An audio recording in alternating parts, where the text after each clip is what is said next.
No momento da pregação, eu estava lá atrás e algumas vezes, dependendo do barulho, a gente se confundia com as frases, né? Então, o importante silêncio máximo para que o som não venha nos prejudicar, tá bom? E até mesmo porque de vez em quando 2 gritinhos é importante, né? Êxodo capítulo 2, vamos ler do verso 11 ao verso número 22, tá bom? Êxodo capítulo 2, verso 11 ao verso de número 22. Naqueles dias, sendo Moisés já homem feito, saiu para visitar os seus irmãos e viu o trabalho pesado que faziam. Viu também que certo egípcio espancava um hebreu, um do seu povo. Olhou para todos os lados e, vendo que não havia ali ninguém, matou o egípcio e escondeu o corpo na areia. Moisés saiu no dia seguinte, e eis que 2 hebreus estavam brigando. Então perguntou ao culpado: por que você está espancando o seu próximo? O homem respondeu: quem pôs você por intermédio e sobre juiz, e por intermédio, quem pôs você por príncipe e juiz sobre nós? Está querendo me matar como matou aquele egípcio? Moisés ficou com medo e pensou: com certeza já descobriram o que eu fiz. Informado desse caso, Faraó quis matar Moisés. Porém, Moisés fugiu da presença de Faraó e foi morar na terra de Midian. Chegando lá, sentou-se junto a um poço. O sacerdote de Midian tinha 7 filhas, as quais vieram tirar água e encheram os bebedouros para dar de beber ao rebanho do seu pai. Então vieram os pastores e as expulsaram dali. Moisés, porém, se levantou e as defendeu e deu de beber ao rebanho. Quando elas voltaram para junto de Reuel, seu pai, este lhes perguntou: por que vocês vieram mais cedo hoje? Elas responderam: um egípcio nos livrou das mãos dos pastores e ainda nos tirou água e deu de beber ao rebanho.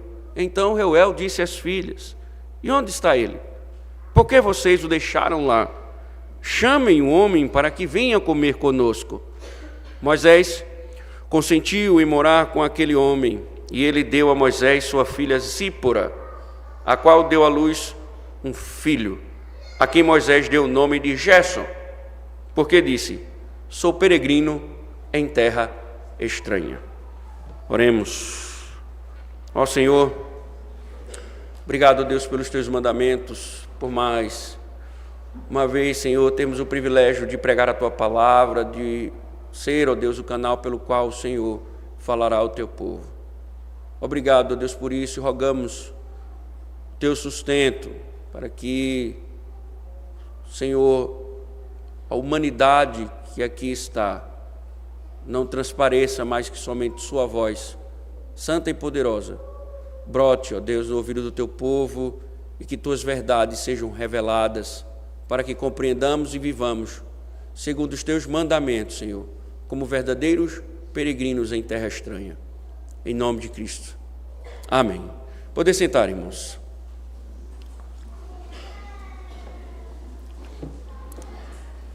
Quando nós lembramos do enredo da queda, nós não temos como negar que nós nos deparamos com um catastrófico enredo. O pecado mostra que a condição humana não há mais comunhão com o Senhor, e sim o estado agora, você observa que é um estado de inimizade. A queda trouxe um estado de inimizade entre o homem e o Senhor. Mas chama a atenção, e vocês devem lembrar bem, que o homem, assim, quando ele peca, ele tem a sua consciência revestida de culpa. Então ele decide cobrir-se com folhas após o seu pecado. Isso não é uma atitude ingênua, não é simplesmente uma ação subjetiva. Na verdade, é como as Escrituras mostram durante a revelação, destituídos da presença divina, o homem destituído da presença divina e o casal de uma forma geral, quando se cobre, quando o homem se cobre, quando a mulher se cobre, quando o casal se cobre, ele busca o seu próprio meio de redenção. Então, naturalmente, o homem após a queda, ele vai na perversão do seu coração, uma vez distante de Deus, ele vai procurar um meio de redenção, como se isso fosse possível. E as Escrituras mostram durante a revelação que isso não é possível. Ninguém conseguirá se redimir a partir dos seus próprios caminhos. Não é possível.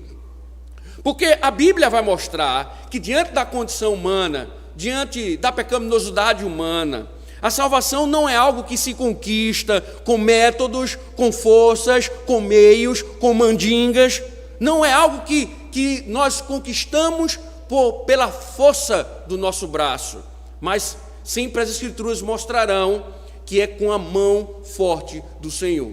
As Escrituras deixam isso evidente em muitas narrativas, em muitos enredos, em muitos livros. É a mão do Senhor quem salva, é a mão forte do Senhor e graciosa que se estende em direção do homem e resgata o homem da sua corrupção. Por isso que, contrastando com um homem afastado, que busca cobrir-se, Deus vai ao Éden e cobre o homem na sua nudez, porque a salvação vem do Senhor. Aquelas vestes, aquelas folhas não eram capazes de redimir o homem. Somente a vestimenta do Senhor, somente a ação do Senhor, somente a obra do Senhor. Moisés vai aprender isso debaixo de muitas dores. Sua juventude, a partir de agora, infância e juventude ficarão para trás, e agora nós vamos ver que Moisés, ele é um homem. Ou seja, o narrador, próprio Moisés, ele salta temporalmente e já nos leva Moisés a ver a história dele nos seus 40 anos de idade. Então já é um homem já maduro. E aí a Bíblia diz que um certo dia ele decidiu visitar os seus irmãos hebreus para ver como é que andava o povo. E aí ele viu o sofrimento do povo. Ele foi tocado pelo sofrimento do povo. Ele se deparou com uma dura servidão. Ao mesmo tempo que ele vira essa opressão, vira os problemas que estavam acometendo o seu próprio povo, diz a Escritura que ele se deparou com a cena que o egípcio estava lutando com o hebreu ou batendo no hebreu, e aquilo revolta Moisés, e Moisés mata o egípcio. Ele pensava, como todos pensam, né? Pensavam que o pecado ia ficar oculto, mas o pecado foi descoberto, ninguém sabe como. Os hebreus sabiam, Faraó sabe, e agora Faraó ameaça Moisés de matá-lo, seu próprio neto adotivo. E aí a Escritura vai dizer que, com medo da morte, Moisés ele decide fugir para Midian, uma terra distante. E ali, interessante, que ele se depara com uma cena que envolve as filhas de Reuel, um sacerdote. Ele salva aquelas mulheres, passa a residir em Midian. Em Midian ele se casa e tem um filho. E aí, como o próprio texto termina, identifica-o como alguém que está peregrinando em terra estranha. O texto de hoje, irmãos, então vai falar sobre a peregrinação de Moisés em terra estranha por causa do pecado. Por causa do pecado dele. E nós vamos ver mais uma vez a história da redenção sendo contada, porque Deus só não preservou a vida de Moisés, mas agora é Deus mostrando como ele preparou Moisés para ser o libertador. Ele não somente salvou Moisés, mas agora ele vai transformar Moisés num líder para enviar esse líder para libertar o seu povo. Tanto é que no capítulo posterior é o próprio Deus tendo um encontro com ele. Particularmente, irmãos, estou muito ansioso para chegar no capítulo 3 e começar, porque nós vamos ver muita coisa interessante, né, como Moisés como libertador. Então, nós vamos ver como Deus preparará o seu líder para libertar o seu povo. Sem mais delongas, vamos logo ao texto, porque a narrativa ela dá um salto temporal importante e impressionante, e a história daquele bebê fica para trás, aquele bebê que foi salvo, que fora criado pela sua mãe durante um tempo e que passou a viver no palácio de Faraó, sendo criado pela família de Faraó, recebendo tudo aquilo que era melhor. Ele salta agora e joga Moisés para a sua fase adulta. Veja novamente: naqueles dias, sendo Moisés já homem feito, saiu para visitar os seus irmãos e viu o trabalho pesado que faziam. Viu também que certo egípcio espancava um hebreu, um do seu povo. Olhou para todos os lados e, vendo que não havia ali ninguém, matou o egípcio e escondeu o corpo na areia. Observe, irmãos, de onde nós tiramos, né, essa informação de sua idade. Você pode ver isso porque no discurso de Estevão, ele dá muitas informações sobre a vida de Moisés no Egito. Quando o narrador aqui diz que ele chega a uma fase adulta, Estevão vai citar o texto e vai dizer que ele já tinha 40 anos de idade. E aqui não importa muito se ele tinha 35, 36, 37, 38, 39, embora Estevão passe essa informação de 40 anos. O importante para o texto agora, que chama a atenção, é que Moisés que passou o resto da sua vida sendo criado dentro da corte de Faraó, recebendo a educação egípcia, agora ele simplesmente decide visitar o seu povo. De uma hora para outra, Moisés ele decide visitar o seu povo. E o texto diz que na sua visita, ele observa a servidão do povo. Ele observa que o povo está sofrendo, ou seja, tudo aquilo que nós vimos desde o capítulo 1, sendo contado por Moisés, o reino egípcio oprimindo, escravizando, maltratando o povo. 40 anos depois, veja, Moisés já é um adulto, as escrituras dizem que ele chega e ele se depara com a mesma cena. O seu povo está sofrendo dura servidão. Então nada mudou no Egito. O sofrimento do povo de Deus continua fielmente sendo praticado pelo governo egípcio. Ele vê que o seu povo ele está sofrendo, mas chama a atenção. Veja, o texto solta, são cenas rápidas, muito rápidas. Ele está querendo nos levar para um outro foco, mas esse princípio aqui é importante para chegarmos no elemento de que a narrativa quer chamar a atenção. Observe que ele vê o sofrimento, ele vê a servidão, mas ele viu também, o texto diz que ele se depara com um egípcio espancando um hebreu.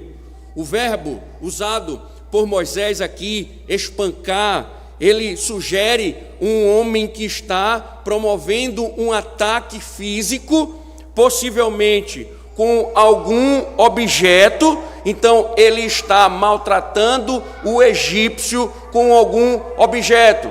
Pode ser um capataz que estivesse se excedendo nas chicotadas, ou o hebreu poderia já estar desfalecido e ele ainda assim golpeando o egípcio com um chicote. Poderia ser uma briga, né, com um objeto perfurador e ele tentando de alguma forma atingir a integridade física do hebreu. O texto não entra em detalhes sobre essas questões, mas há uma briga aqui ferrenha e há um egípcio que está com toda a força se opondo contra aquele que é o seu irmão, o hebreu.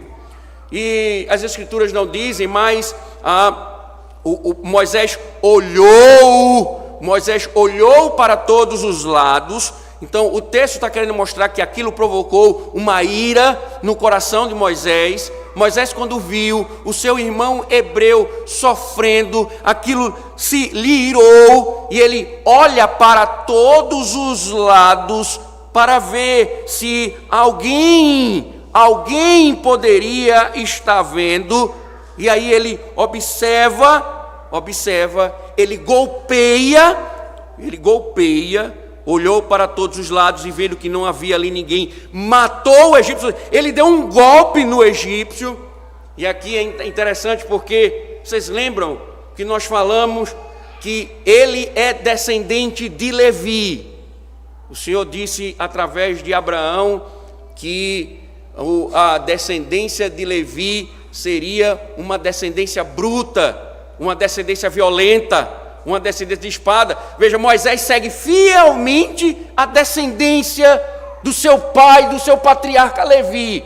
Ele vê a cena, ele é tomado de ira, e aí ele golpeia. E aí alguns estudiosos dizem que os verbos usados aqui, eles se assemelham a como Caim golpeando Abel, né? Alguém que está ali praticando um ato pecaminoso, um ato malicioso, e Moisés mata o egípcio.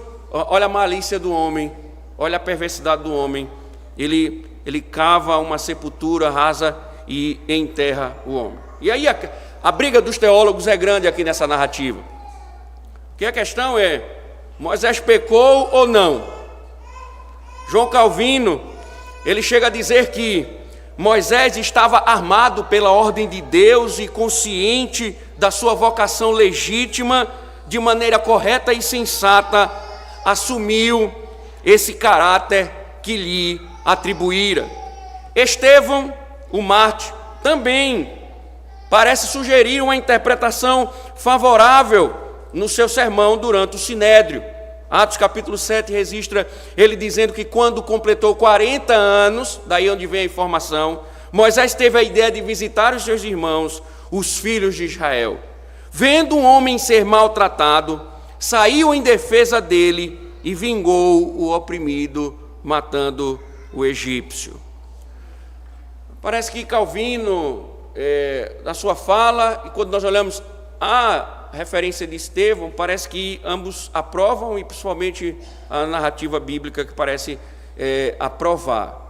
Irmãos, o interessante é que nós precisamos ter um olhar cauteloso dentro da estrutura do texto, porque parece uma legítima defesa, mas o que o texto quer mostrar é que Moisés ele tomou uma atitude errada.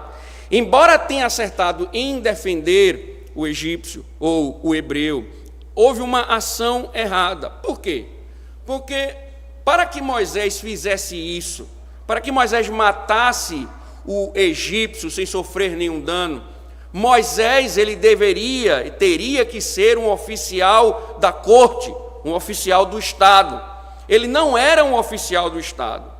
Então, embora ele tivesse defendido o hebreu, ele acabou usando o poder da espada que não lhe competia. O poder da espada que não lhe competia. E aí as escrituras mostram que assassinato é sempre errado. E observe, o próprio Moisés, ele tem a consciência que cometeu um delito.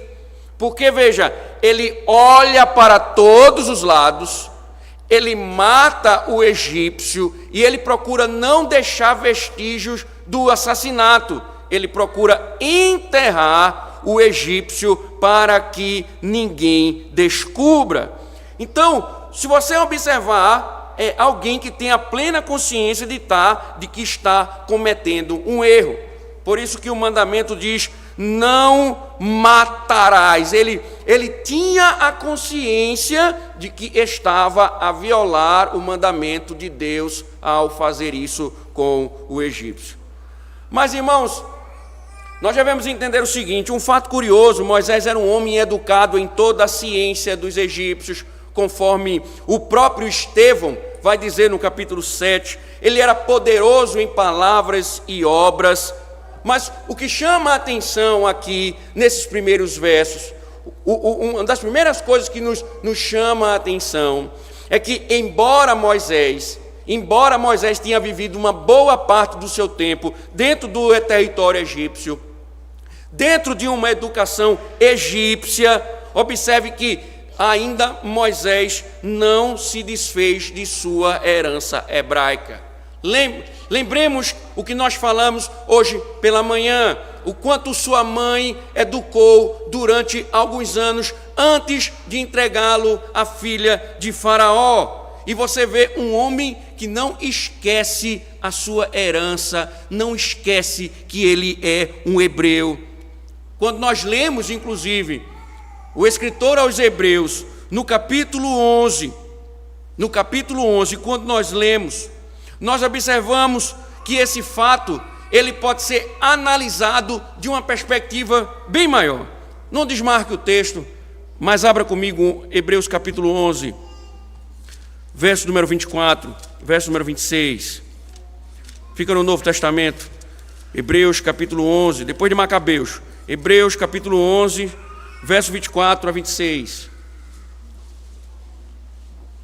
Aí vem Macabeus, Baruque. Hebreus capítulo 11, verso 24 e 26. Veja como o autor aos Hebreus vai chamar a atenção.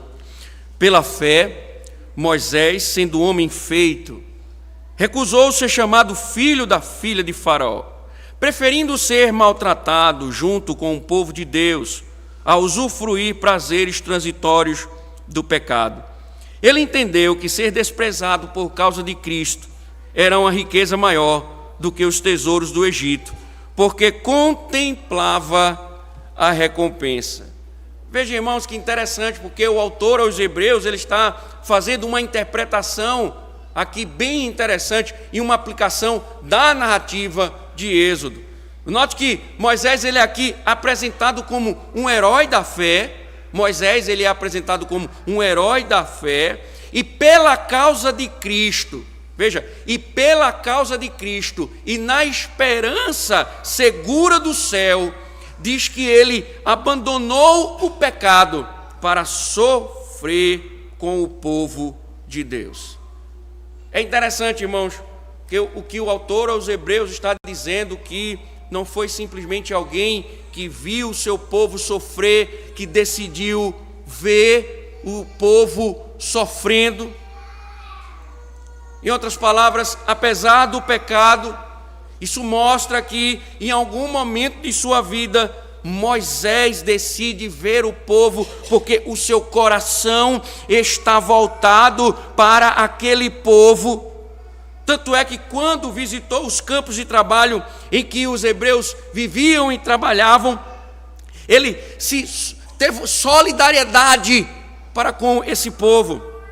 É interessante, irmãos, porque os verbos aqui dentro de Êxodo, eles serão bem intensos, porque no capítulo 2, e em especial esses versos 11 e 12, diz que ele viu o trabalho, ele foi lá ver o trabalho, ele decidiu ver.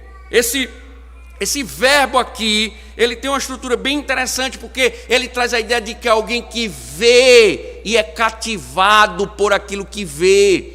É aquela pessoa que foi ver e foi fisgado pela sua visão. Ele foi movido por uma emoção, ele foi envolvido emocionalmente com aquilo que ele viu. Quando ele olhou, que viu seus irmãos sofrendo, o seu coração foi arrebatado diante daquela situação. Isto é, foi uma experiência, irmãos, o que o narrador Moisés está querendo mostrar, o que aconteceu com ele, é que foi não só uma experiência que lhe abriu os olhos, mas foi uma experiência que lhe transformou o seu coração. Ele quis estar ali, ele quis estar naqueles sofrimentos, ele quis estar ali naquela batalha. Por isso que o autor diz, ele decidiu abandonar o pecado para sofrer com Cristo. Foi um ver de uma fé que começa a brotar, de uma fé que começa a ser alimentada, começa a ser trabalhada, começa a ser regada. Philip Graham diz que é alguém que, quando viu, desejou que aqueles fardos pesassem sobre o seu ombro, ao mesmo instante que aqueles fardos pesaram no seu coração. E aí, fantasticamente, a palavra usada para descrever a visita, quando Moisés diz, e saiu, é a mesma palavra para a saída de Israel no Êxodo. O mesmo verbo dizendo que Moisés saiu, vai dizer quando o povo saiu do Egito. Ou seja, irmãos, não é só alguém que foi com o coração cativado diante do que viu, mas é alguém agora que decididamente rompeu com o Egito. Não era alguém que ia, ele não tinha essa intenção, ele tinha a intenção de fazer uma visita, mas ele tinha a intenção de retornar para o palácio. A Escritura diz que o seu coração foi cativado, e quando ele saiu, que foi cativado, agora ele não volta mais, porque agora ele vai seguir o povo de Deus. Ele saiu para nunca mais retornar ao Egito como um egípcio. O autor aos Hebreus diz, ele pela fé, abandonou o pecado para viver os sofrimentos de Cristo. Irmãos, aí ele tinha tudo o que o mundo podia oferecer, a maior potência, a maior educação, a maior riqueza, o maior poder militar, tudo estava no Egito. Criado como um dos netos de Faraó, desfrutava de todas as riquezas do Egito, mas quando ele viu o sofrimento do povo, ele foi levado e ele fez a sua escolha, deixar de ser um egípcio privilegiado e passar a ser um hebreu desprezado. Deixar de ter o poder, a fama e a glória do Egito para ser um hebreu desprezado. Que inversão espantosa. Observe, irmãos, aqui um princípio importantíssimo. Nós aprendemos neste mundo, quando o Senhor nos chama, quando o Senhor converte nossas vidas, aprendemos que Deus nos chama para nos identificarmos com o seu povo. Mesmo que o luxo, mesmo que a glória do mundo esteja a nos seduzir, mesmo que o mundo esteja nos provocando dores, perseguições, seja qual for o caminho a trilhar, Deus nos chama para nos identificarmos com o seu povo, independente das circunstâncias. Moisés tinha tudo. Quando ele viu o sofrimento, ele foi carregado e decidiu, eu vou ser um hebreu. Deus, quando chama os seus, ele chama para que eles se identifiquem como o povo de Deus. É importante isso, irmãos, porque alguns, talvez, se colocados na posição de Moisés, teriam permanecido na corte de Faraó. Como posso eu perder esse meu poder de influência? Como pode eu perder minhas riquezas, os meus bens? Como eu posso deixar de desfrutar daquilo que é o mais poderoso, daquilo que é mais glorioso entre os homens? Eu tenho a melhor educação, eu tenho uma riqueza, eu tenho tudo aos meus pés. Como poderia eu deixar tudo isso?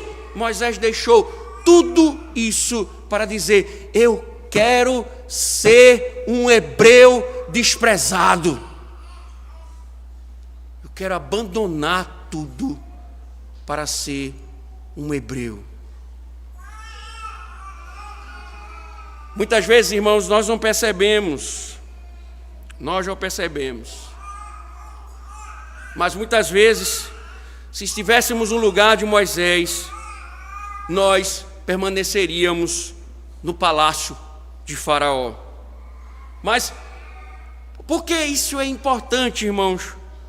Por que isso é importante? Porque não é simplesmente abandonar a riqueza e a glória. O autor aos Hebreus está mostrando que o Egito representa aquilo que é pecaminoso, aquilo que é pecado, aquilo que é a corrupção do homem, é a depravação humana. O Egito representa a depravação humana. Então, quando ele diz assim, o autor aos Hebreus, que ele deixou o pecado, esse é o simbolismo, ele abandonou a sua vida e ele agora decidiu servir a Deus como hebreu. Por isso, irmãos, que o Evangelho vai dizer que em Cristo é uma nova vida. Por isso que o Evangelho vai dizer, é impossível alguém dizer que serve a Deus e não abandonar sua vida de pecado. Um dos princípios das Escrituras é alguém que foi chamado por Deus, que foi cativado por Deus, que decidiu com a graça divina andar nos caminhos de Deus. É impossível viver no pecado. É impossível continuar no pecado. Moisés, o escritor dos Hebreus, ele abandonou aquilo que era pecado para ser povo de Deus. Ele foi chamado para abandonar o seu pecado, os seus prazeres, para receber a desgraça que foi imputada sobre Cristo.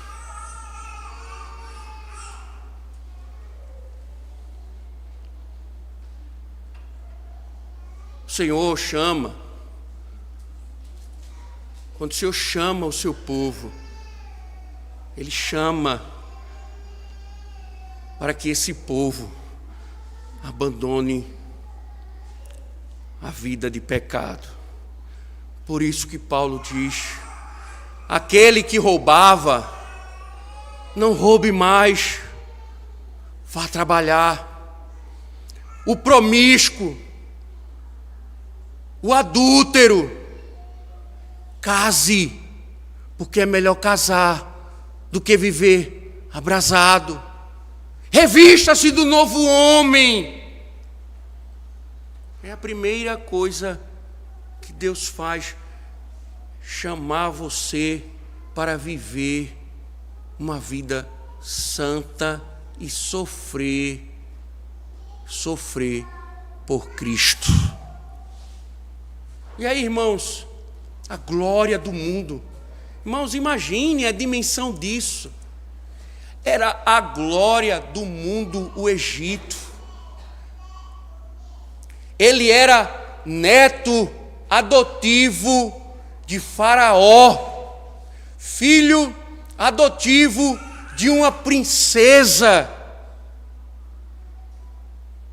Ele decidiu ser um hebreu. A quem pertence a nossa lealdade última? A quem pertence a nossa lealdade última?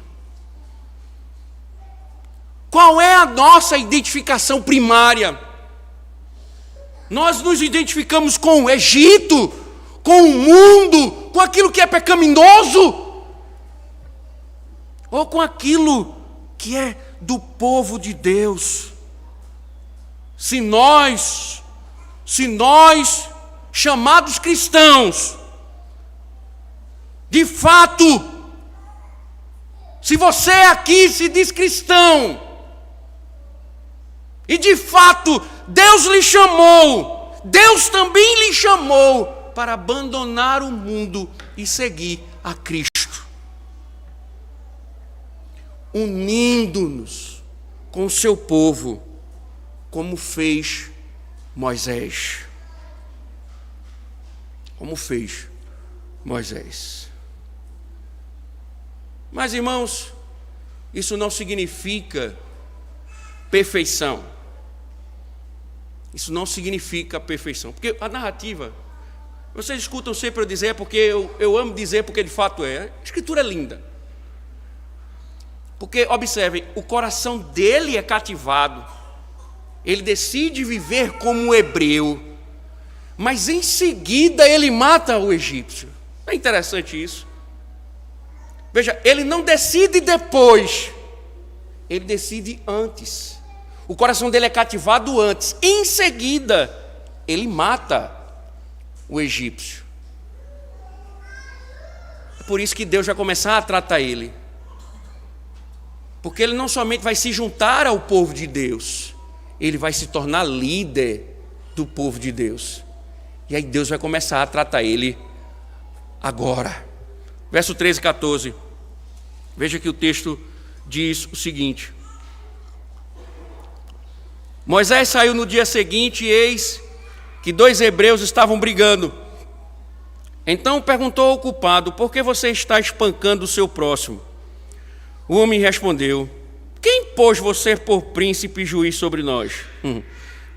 Está querendo me matar como matou aquele egípcio?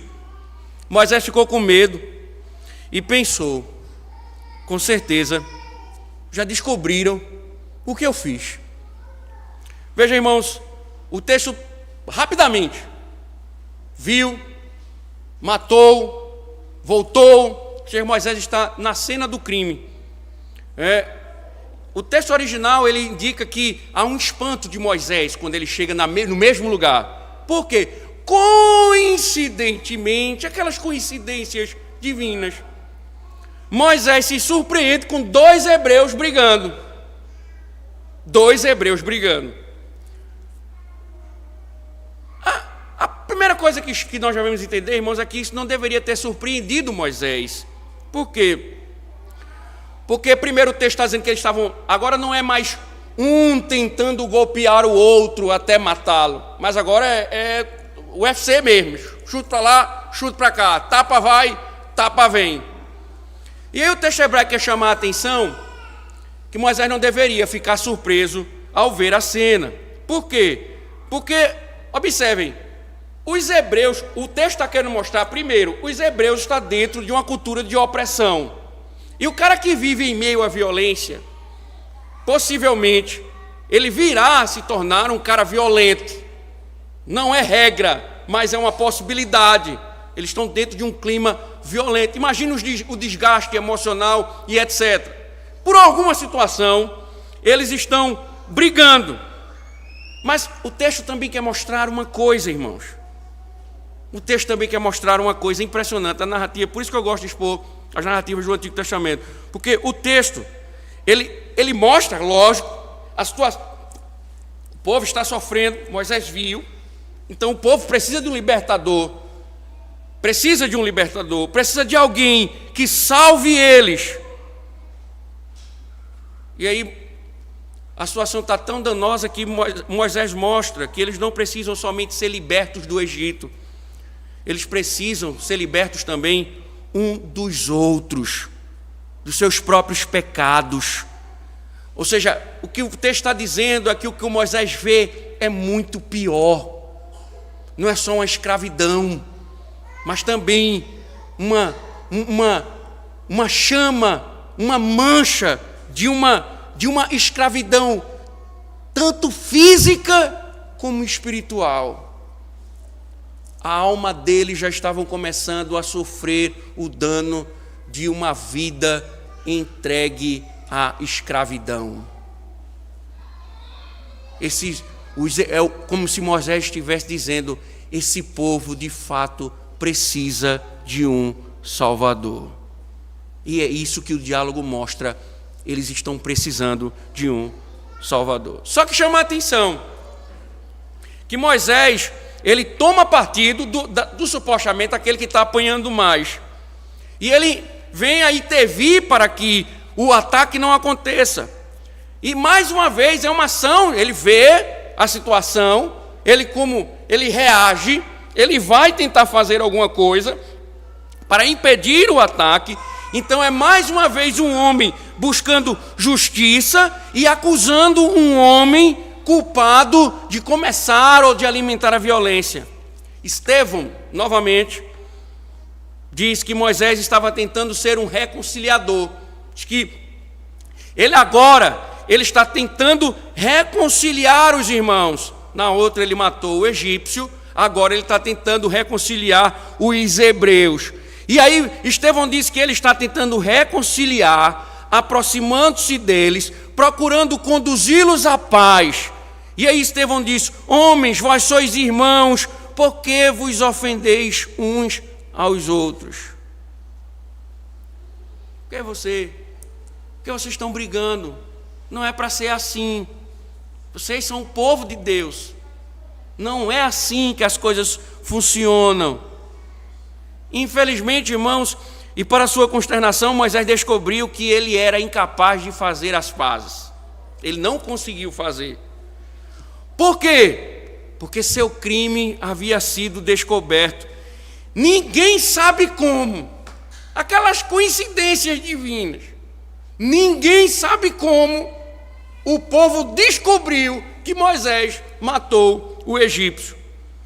O próprio texto diz que Moisés já está na mira para ser morto. Faraó expediu uma sentença de morte ao próprio neto adotivo. Então Moisés passa a ser a pessoa mais procurada dentro do território egípcio, porque o seu crime foi descoberto. Só que aqui, irmãos, tem um detalhe importante, porque o problema não era assim, o crime ter sido descoberto, mas é algo que o texto está querendo mostrar. É que Moisés,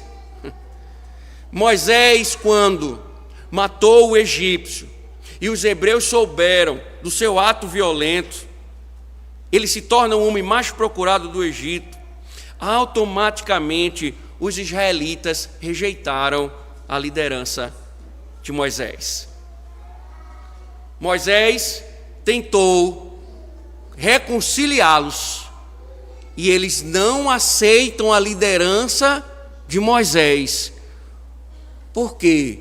Você está querendo ensinar a gente o que é amor?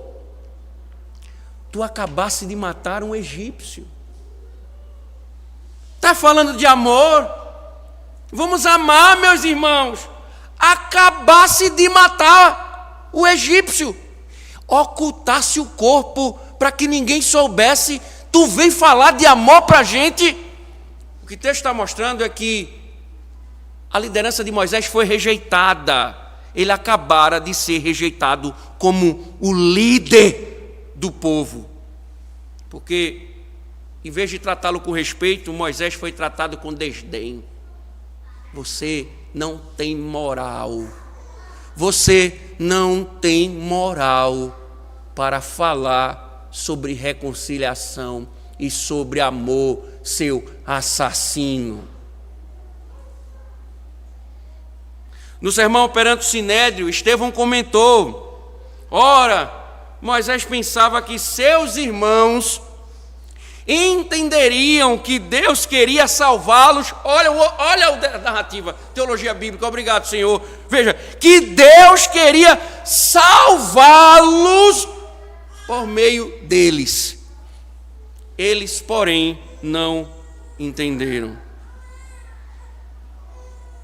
Eles rejeitaram a autoridade de Moisés. Moisés não tinha a autoridade sobre Israel. Ou seja, irmãos, o que Moisés estava querendo fazer era operar como um salvador autonomeado, atribuindo a si mesmo a função de salvar e de reconciliar os israelitas. Como um pecador, como um assassino, pode reconciliar um povo? Se Moisés não pode resolver nem mesmo uma disputa entre um egípcio e um hebreu, ao ponto de matar o egípcio. Não pode resolver os conflitos entre dois israelitas acusados de assassinato. A pergunta que Moisés faz indiretamente é: como poderia tirar uma nação inteira do Egito? Sua credibilidade de líder estava destruída. Ao matar o egípcio, Moisés perdeu toda a autoridade moral para libertar o povo de Deus. Veja, ele foi cativado, ele decidiu: eu vou abandonar o pecado, o Egito, para ser povo de Deus. Ver o egípcio maltratando o hebreu, em seguida decide matar o egípcio. Irmãos, decisões tomadas, movidas por sentimentos, precipitações, sempre trarão consequências danosas. Não pense que porque você é crente, e se você tomar decisões equivocadas, não virão as consequências, virão porque decisões equivocadas, movidas pelo coração pecaminoso, trarão as consequências. Ele foi cativado, mas Moisés, ele foi assassino. Mas observe, irmãos, o que o texto está dizendo, que a salvação não é pelo braço do homem. Moisés tentou salvar o povo de Deus com o seu braço. Deus está ensinando a ele: não é com o braço humano. A salvação não é algo produzido pela força humana. Não é produzida pela engenhosidade humana. Não é produzido pelas ações dos homens. A salvação é a mão poderosa do Senhor. E é isso que o texto vai mostrar. Porque além de ser imoral, casa agora que ele é um foragido, ele agora é um procurado do Egito. E aí então, Faraó queria ele morto. E ao saber que ele era procurado, ele decide fugir. E aí, observem o milagre acontecer. Vá lá para o verso número 15. Informando desse caso, Faraó quis matar Moisés, porém Moisés fugiu da presença de Faraó e foi morar na terra de Midian. Chegando lá, sentou-se junto a um poço. Irmãos, observe que Moisés cometeu o assassinato. Não cabia Moisés matar o egípcio. Deus não havia chamado Moisés para matar ninguém, nem para ser o libertador ainda. E por mais que fosse nobre ver o seu irmão ali sofrendo, ele decidiu assumir a iniciativa de livrar o povo da tirania egípcia e se afastou da vontade de Deus. Mas vocês observarão que Deus tinha um plano com Moisés para libertar o povo.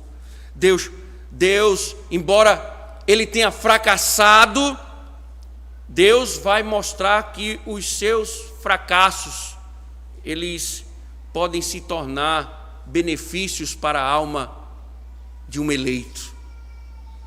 Porque Moisés, Deus vai começar a tratar ele. Lembra dessas histórias?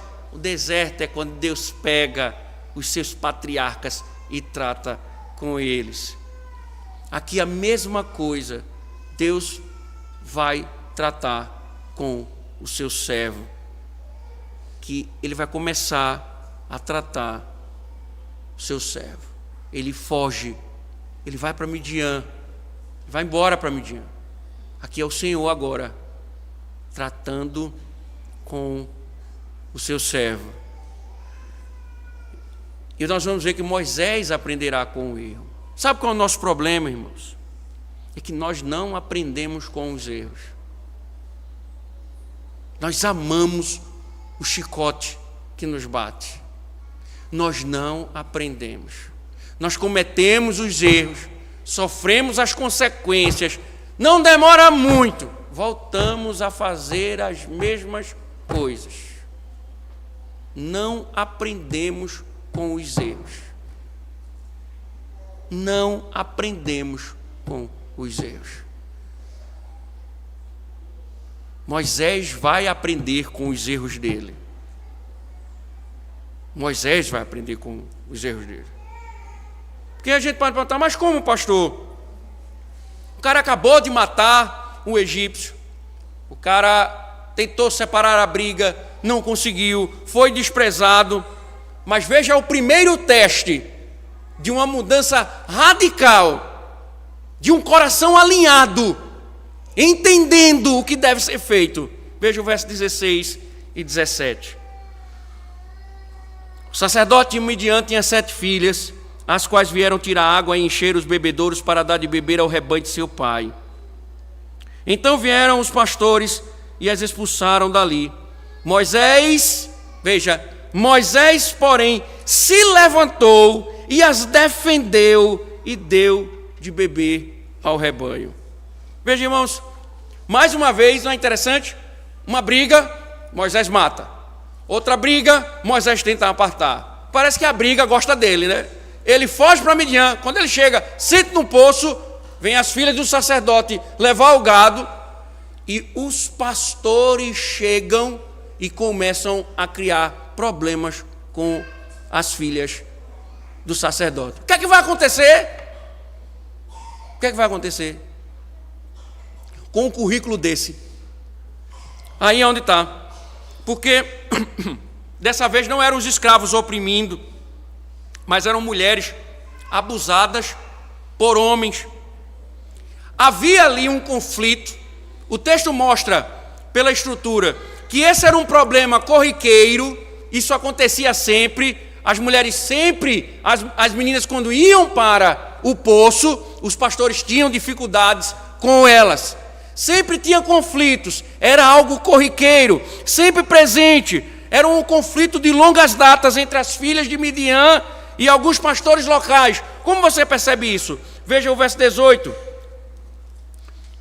Quando elas voltaram para juntos de Reuel, seu pai, este lhes perguntou: por que vocês vieram mais cedo hoje? Veja, era algo que trazia conflitos e que fazia com que elas demorassem a retornar para casa. E ele estranha: vocês já chegaram tão cedo, como se ele dissesse assim: os pastores não criaram problema com vocês hoje não? Porque vocês voltaram tão cedo, chegaram tão rápido? E aí veja o verso 19, e elas responderam: um egípcio nos livrou das mãos dos pastores e ainda nos tirou água e deu de beber ao rebanho. Veja, irmãos, sem dúvida alguma os pastores estavam lá, como nós vimos, sempre criavam problema, mas observe que Moisés se levantou corajosamente para defendê-las, mas dessa vez sem matar ninguém. Não matou ninguém. Agiu na proporção da situação. Pela primeira vez em sua vida, Moisés começou a agir como libertador. Além do mais, observem, ele ajuda aquelas mulheres a cuidar do rebanho, que na época era algo impossível de um homem executar para servir uma mulher. Era impossível um homem se dispor a ajudar a mulher a dar de beber ao rebanho. Veja, irmãos, que coisa, não é? Um homem tão forte, um homem duro, com o poder da espada, agora é um homem curvado para servir. aprendendo a servir, aprendendo a liberar ou a liderar. Pois o que Moisés está mostrando é que a primeira coisa que nós devemos aprender é que um líder, para começar a libertar um povo, ele deve começar a servir. O serviço é um dos primeiros temas tratados no curso de treinamento de liderança de Deus. Toda pessoa que se transformará num líder, ele tem que aprender a servir. Por isso que Jesus disse: eu não vim para este mundo para sobrepor aos outros, eu vim para servir. Moisés começou a servir. Então, primeira coisa, meu irmão, se você quer ser líder ou é líder, se você não serve, não serve.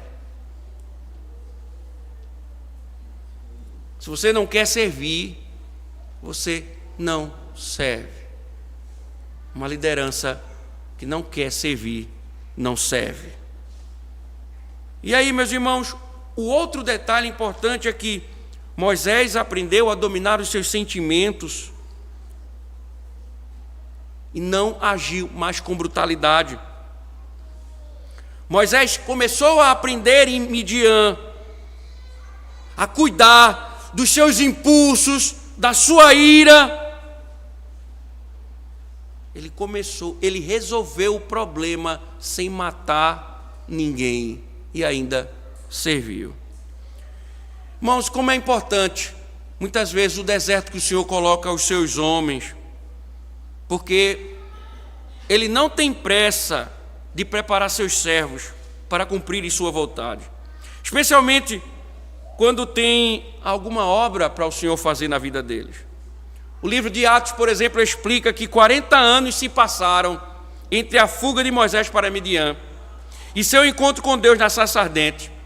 Ele passou 40 anos no Egito aprendendo algo, passou 40 anos no deserto aprendendo a ser nada e passou 40 anos no deserto provando que Deus era tudo. Irmãos, Deus preparando os seus líderes. Por isso que Paulo, quando escreve a Timóteo, diz que não seja neófito, que não seja imaturo, que não seja infantil, que não seja criança. Tem que ser alguém experimentado. Deus é quem prepara os seus líderes. Deus está preparando um Moisés para libertar o seu povo. Então entenda, irmão, sempre que somos tentados a ficar impacientes com a cronologia de Deus para a nossa vida, nós devemos lembrar de Moisés. Não é quando nós queremos, no tempo que nós queremos, é no tempo que Deus nos deixará prontos e humilhados. Não é quando você quiser ser presbítero, não é quando você quiser ser diácono, é quando Deus quiser que você seja. Até lá você vai ter que viver em Midian para ser humilhado até aprender a ser líder.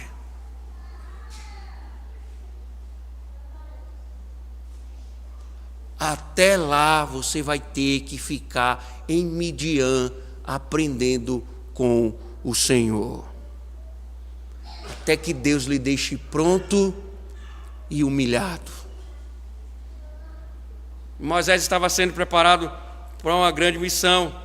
A segunda experiência de vida que Deus usou para preparar Moisés para a liderança foi sua família. Moisés era solteiro quando deixou o Egito, mas o sacerdote de Midian não permitiu que isso permanecesse assim por muito tempo.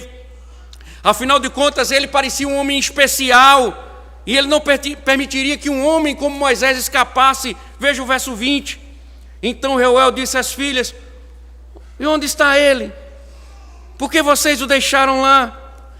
Chamem um homem para que venham comer conosco. Veja, não, vocês perderam esse partido, foi. Vocês perderam esse partido, eu não acredito nisso. Eu não acredito. Como é que vocês deixam um homem desse sozinho? Mas o que tem que chamar a atenção é que elas ficaram tão entusiasmadas com aquele homem no sentido da sua prestação, do seu socorro, do seu serviço, do seu cuidado, que elas não prestaram nem no candidato para casar. E aí o sacerdote disse, é um partidaço, minha gente. Traga o homem. Traga o homem. Traga o homem. E aí, meus irmãos, ele foi convidado. Veja o verso de número 21. Moisés consentiu em morar com aquele homem, e ele deu a Moisés sua filha Zípora. Veja, em Midian, Moisés tornou-se marido. Não só marido, mas também pai. E aí é fantástico aqui o final, 22. E a Moisés sua filha Zípora, a qual deu à luz um filho, a quem Moisés deu o nome de Gerson. Por que disse? Irmãos, observa a narrativa. Ela começa com ele vendo, se identificando com os hebreus, querendo sofrer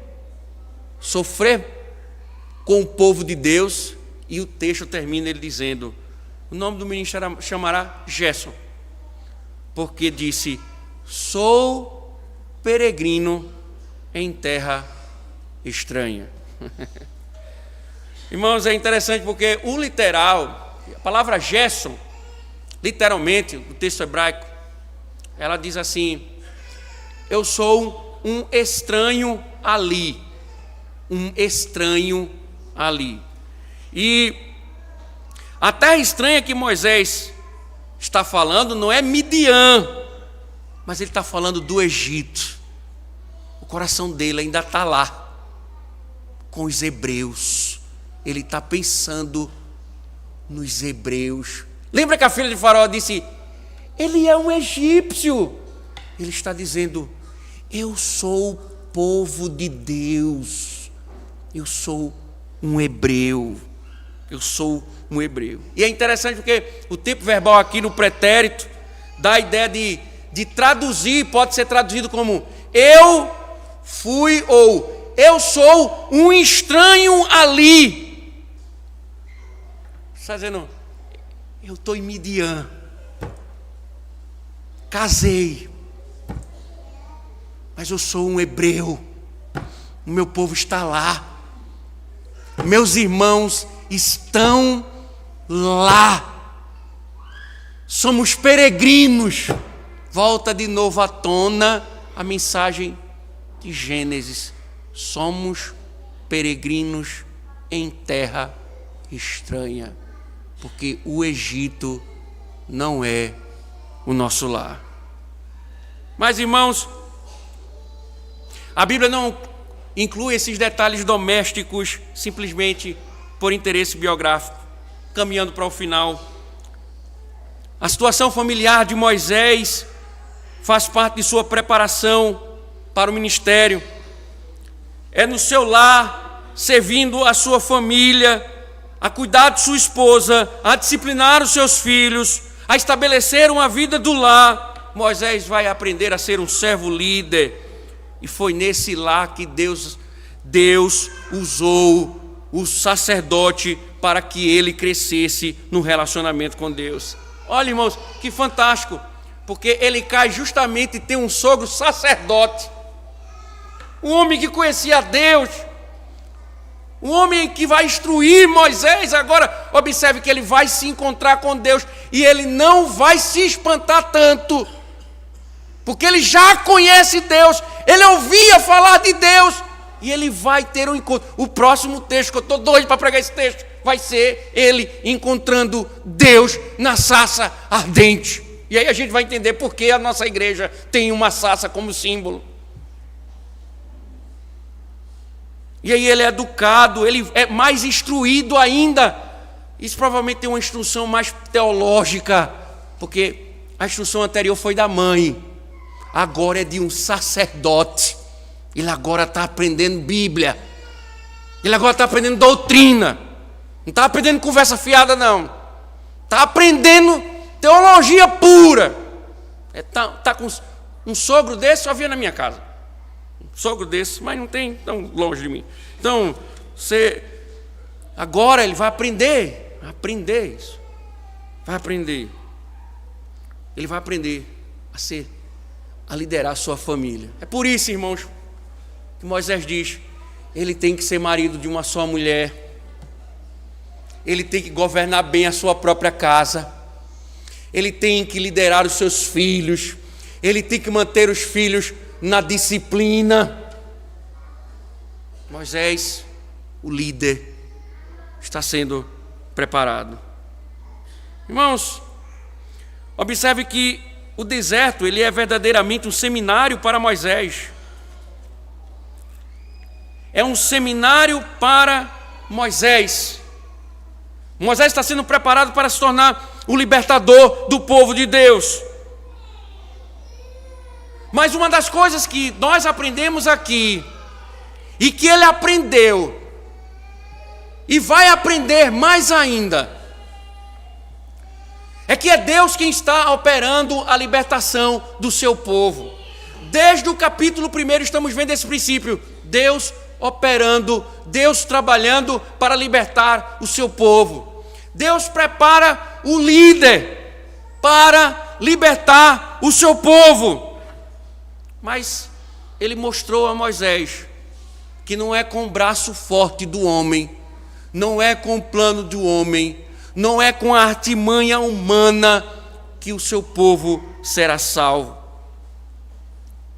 Não é pela religiosidade, não é por meio das nossas obras, não é matando um egípcio que se salva um homem,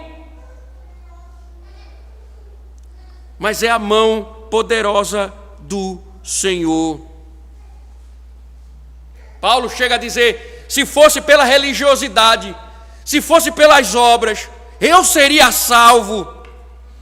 Eu era fariseu dos fariseus, eu era um homem letrado, eu sou descendente da tribo de Benjamim, eu sou da linhagem de Israel, eu tenho tudo para ser alguém salvo.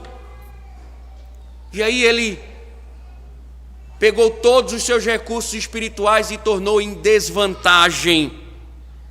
E ele chega a dizer, Epístola aos Filipenses, eu considero isso tudo como perda, por causa da sublimidade do conhecimento de Cristo. Se você comparar o currículo de Paulo e de Moisés, você vê currículos distintos, mas o princípio permanece. Um homem que não consegue salvar a si mesmo é salvo pelo poder de Deus. Deus mostrou a Moisés que era ele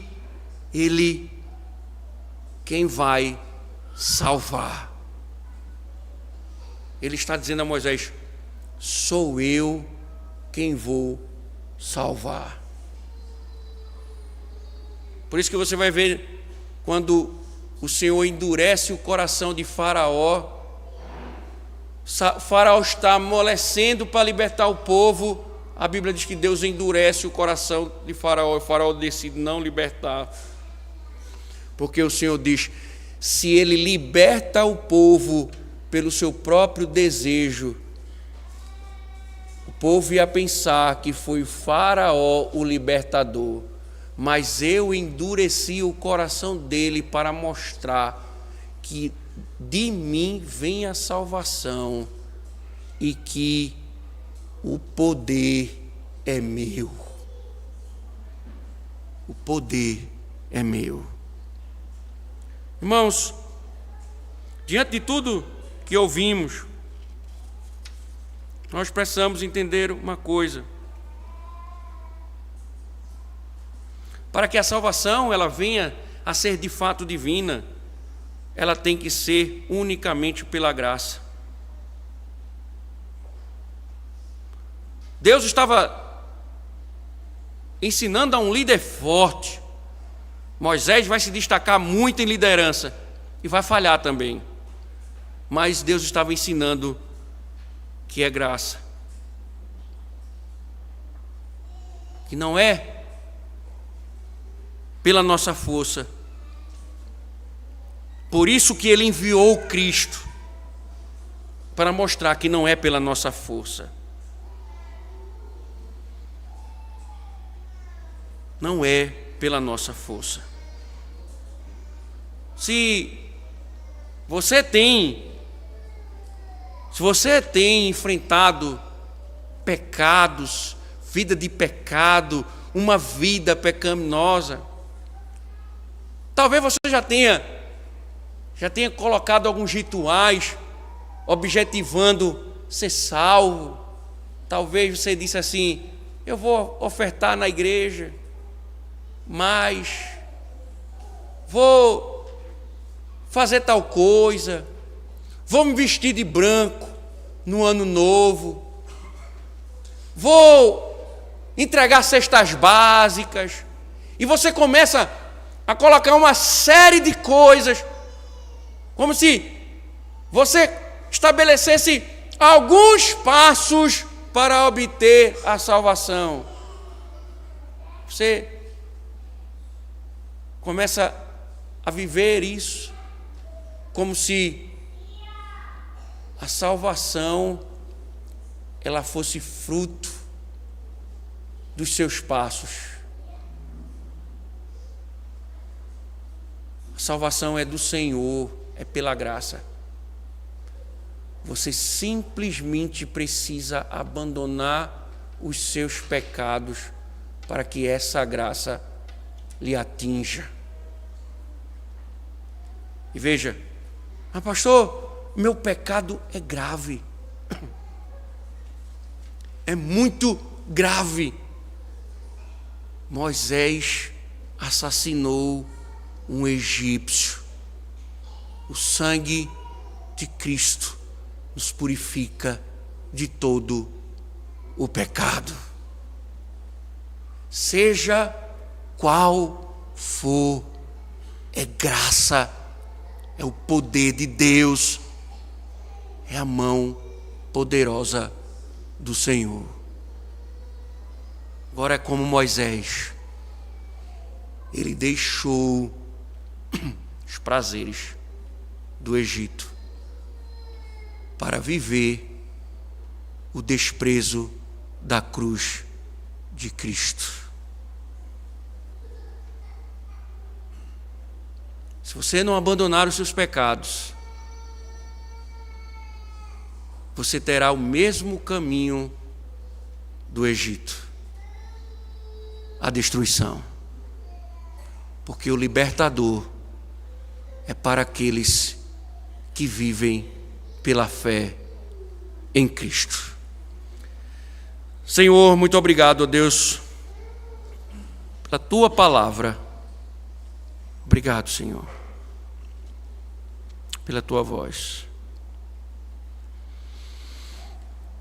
Lembra-nos, Senhor, neste dia de que somos peregrinos,